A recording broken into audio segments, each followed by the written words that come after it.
प्राचीन काल में एक गरीब पुजारी हुआ करता था।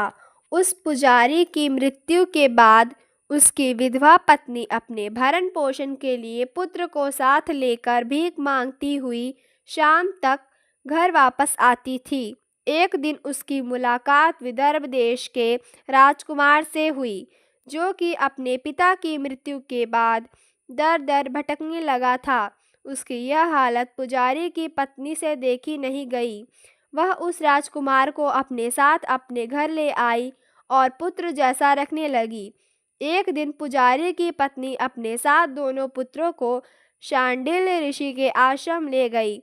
वहां उसने ऋषि से शिव जी के प्रदोष व्रत की कथा एवं विधि सुनी तथा घर जाकर अब वह भी प्रदोष व्रत करने लगी। एक बार दोनों बालक वन में घूम रहे थे।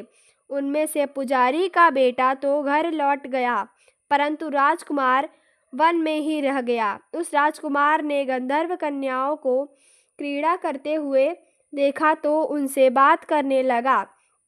उस कन्या का नाम अंशुमति था। उस दिन वह राजकुमार घर देरी से लौटा। राजकुमार दूसरे दिन फिर से उसी जगह पहुंचा जहां अंशुमति अपने माता पिता से बात कर रही थी। तभी अंशुमति के माता पिता ने उस राजकुमार को पहचान लिया तथा उससे कहा कि आप तो विदर्भ नगर के राजकुमार हो ना, आपका नाम धर्मगुप्त है।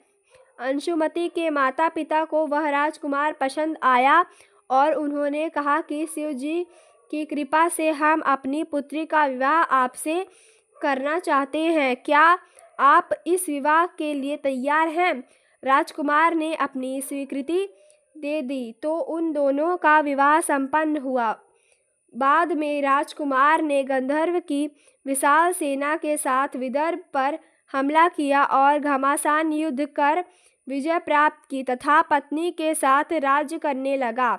वहां उस महल में वह पुजारी की पत्नी और पुत्र को आदर के साथ ले आया तथा साथ रहने लगा। पुजारी की पत्नी तथा पुत्र के सभी दुख व दरिद्रता को दूर कर दिया और वे सुख से अपना जीवन व्यतीत करने लगे। एक दिन अंशुमति ने राजकुमार से इन सभी बातों के पीछे का कारण और रहस्य पूछा। तब राजकुमार ने अंशुमति को अपने जीवन की पूरी बात बताई और साथ ही प्रदोष व्रत का महत्व और व्रत से प्राप्त फल से भी अवगत कराया। उसी दिन से प्रदोष व्रत की प्रतिष्ठा व महत्व बढ़ गया तथा मान्यतानुसार लोग यह व्रत करने लगे। कई जगहों पर अपनी श्रद्धा के अनुसार स्त्री पुरुष दोनों ही यह व्रत करते हैं। इस व्रत को करने से मनुष्य के सभी कष्ट और पाप नष्ट होते हैं एवं मनुष्य को अभीष्ट की प्राप्ति होती है।